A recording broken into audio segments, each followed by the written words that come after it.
Hi guys, I'm going to make a video for how to do some basics on Blackboard. I'm using a free service that allows me to record whatever's on my screen for up to 15 minutes at a time. And I can also show you how to use this. It's completely free, and this is how I make videos for my online class. Usually I don't use my face, but I feel like we were so isolated lately, I thought I'd share my face with you all. Hi guys. Okay, so this is the home page. So this is really for those of you who have never logged on to Blackboard, but you're now thinking you may want to do some basics on Blackboard just as a place to put handouts for your students, link them to articles you want them to read. I'll just show you those basics on this video, and then I'll make another one for how to create an assignment and also how to create a test in Blackboard if you want that. Okay, so here we go. So from your main page, you'll click on Blackboard. And then what you're going to want to do is find your class. I have a ton of courses here, but you'll have a shell there for your class. So what I'm going to do is actually go into one of my older classes just because I don't want to mess up anything that's in a current class. So I'm going to scroll down to prior semesters, and I'm going to go into, let's go into my fall introduction to law class from last fall. So, and notice it says not currently available. Yours will probably say that too if you've never used it before. Okay. So now I'm in my Blackboard shell, and I have cleaned mine up quite a bit, meaning you should have some other items on your homepage, but again, because I use this all the time, I just kind of got rid of things that I don't need. Other important areas on the left-hand side is your control panel. So this is where you can, make all of your changes and make additions. I just want to show you, if it's not done already, come up here to the top right and put edit mode on, because you're not going to be able to do anything if you're still in non-edit mode. So you can see some other buttons appeared. Okay, so same thing with the home page. So what you're going to want to do, and I actually spoke to one of you about this already, hi Matt, is you want to make your class available, because if you want students to see what you do, you have to make the class available. So to do that, go all the way down here to the control panel. So this is only for you as a faculty member. And to make the class available, you're going to click on, I believe it's, let's see if it's customization. And then there's a button called properties. So you click on properties, and then so you scroll down here, there's a button that says set availability. And you'll want to make the course available. Again, I'm not going to do that now because I don't want to make this course available, but you should do that if you want to use Blackboard. So if you click yes for make course available and then hit submit, then your students will be able to see whatever you put on there. So make sure you do that. I'm just going to hit cancel. Something else that you can do from this control panel, I'm just going right back down to this course management control panel. Under course tools, there's a lot of tools here, but if you scroll down, there'll be a link for send email.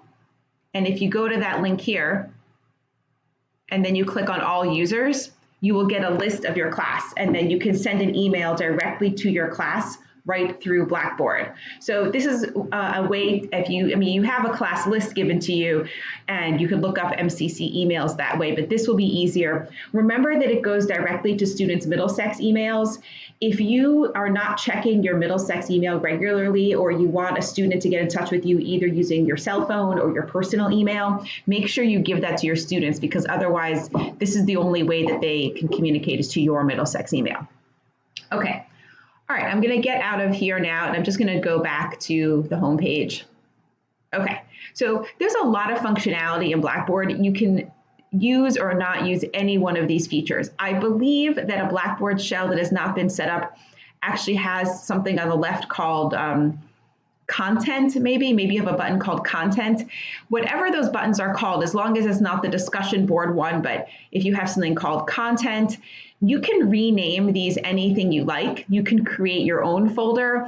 Like in my other classes, I usually have a folder called handouts. So to do that, use this little plus button here and so click plus and then content area, and then you can call it handouts.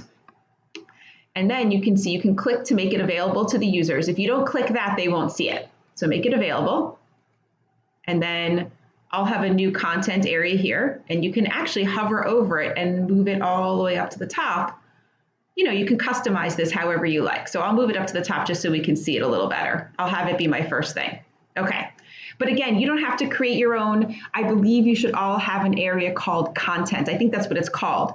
If you can also just rename an area. If you hover your mouse over the right-hand side, you can rename the link something else, handouts. So you can do that too.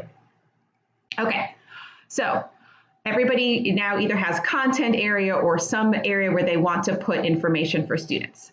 Okay, so let's click on handouts and it should be completely blank. There'll be nothing here. And it says it's time to add content. So there's lots of kind of content you can add, but I think for our purposes now, the most important areas to add would be handouts for the students to read and articles on the web, basically information that you want them to read. And there's a few different ways to do this. The first way, so no matter what, we're gonna be under this tab called build content. Okay, but you can see there's a lot of choices here. So I think the easiest one to use is actually file. File will connect to your computer. So this, if you click on file, which I'll show you in a second, you will be able to upload any document that you have saved on your computer. So that would be a Word document like your syllabus. It would also be a PDF document if you have a handout that's in a PDF, or a PowerPoint if you create a PowerPoint. Any type of file that you have saved on your computer, you can upload it here, and it works exactly like an attachment to an email. So I'll just sample this and do an old handout from another class. So click on File, and it's going to ask you to name the file, so you can call this handout on jurisdiction. Let's just do that. Let's just imagine you have a handout on jurisdiction.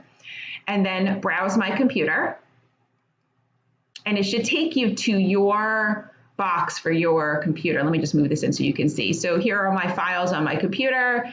Let's just assume that I want to do a handout on, I don't know, we'll just pick this accessory handout, which is not the correct one, but pick your file just like you would a handout, an attachment to an email, and then click OK. And you can see that it's here. So here's the name of your handout, and here's the file. And then when you scroll down, you do have some options. I wouldn't worry about any one of these. Honestly, I would just click submit, and then you'll see here's the handout. And so this is what this little paper means. So what this means for the student side is that they can click right here on this bolded part, and it will open the handout. See, let's just try it. And then it'll open it in a Word document. And you can see that it is doing that. It's just taking its time and that's it. Okay. And then if you want to get back to where you were, you always have this tab along the top that shows you where you were, or you can click back on handouts here. Okay. So that's way number one, is you upload a file. Again, you can upload a PowerPoint, you can upload a PDF, you can upload a Word document. Any one of those will work. There's another way. You may want to show your students articles on the web. Let's say you have, I don't know, if you're teaching, I don't know, like let's say you want to have them read an article about one of the cases before the Supreme Court this term, even though the Supreme Court has now suspended oral arguments. Let's say you wanted to read an article on the Supreme Court abortion case, whose name is escaping me right now in all of this. Okay, let's say you want them to read this article about June Medical Service versus Gee. Okay, so copy the link, and then go back to your handouts page. So have the link ready, and then click Build Content. But this time you're going to want to scroll down to where it says Web Link. So last time we were on File, this time we're going to be on Web Link. So you click on Web Link, and it looks really similar. So, but instead of a file, you now have a place to put the URL. So just copy and paste that URL right in there. I don't even use Tool Provider, don't even worry about it. And then you can call it article on abortion case, which I actually think I did share this article with my class. And then one nice thing about WebLink is you can actually write a little note to your students. Please read this article to prepare for your next assignment. You can write whatever you want and anything. And then scroll down. You can even, I guess you could attach something here. I don't usually do that, but you could attach something besides a web link and then click submit. And now you'll have a little icon that looks like a world, and it's the same thing. If your students click here, they will be taken right to the article. And I like it to open in a new tab just so it's next to them, and there it is. So you can just keep adding content, adding content, adding content. I think this is the easiest way to have handouts available to your students that you would otherwise have brought to class. One other feature I want to show you here is that you can type notes right into Blackboard for your students to read. So if you, let's say, want to write some notes about one of the topics that you would have covered in class, and you don't want to use a PowerPoint because maybe you want the students to read a couple of paragraphs, you could type it in a Word document and then upload it as an attachment. Or the third feature that I want to show you on handouts here is under Build Content. It's the first one called Item. So Item is a little flexible. It allows you to create notes on learning online. Let's say you want to write them something here. You put your topic here, and then you can type whatever you want in here. And it even gives you some tools, so you can bold it, you can underline it, you can be fancy if you want, or you can just type. And then you can also add an attachment here if you wanted to, and then hit submit. And on your student side, they will not have to click on anything. They'll just see the notes here. So instead of having them click on a handout to open, they just can see whatever the content is right here. So in summary, I think these are the 3 easiest ways to deliver content to your students on Blackboard. And again, use these links on the left to just use the one that says content. And I'll get back to this in a second, but I would recommend the attach file, the web link, and the item. Those are really, if you know those 3, and even if you're just comfortable with one of them, then you can provide a lot of content to your students. All right. If you find that your Blackboard page has so many links on it and just all this stuff that you don't want to use, you can delete them. Most of these links can be deleted or hidden. So let's say, for this class, I don't want the final exam. I can just delete it. And then, of course, it wants you to make sure you really mean to delete it, but just delete content. And delete content again. It's like, are you sure? Are you sure? Are you sure? But the nice thing is it kind of cleans up the page. So if you don't want your students to see all those links or you're not sure where they want to go, then that is what you can do.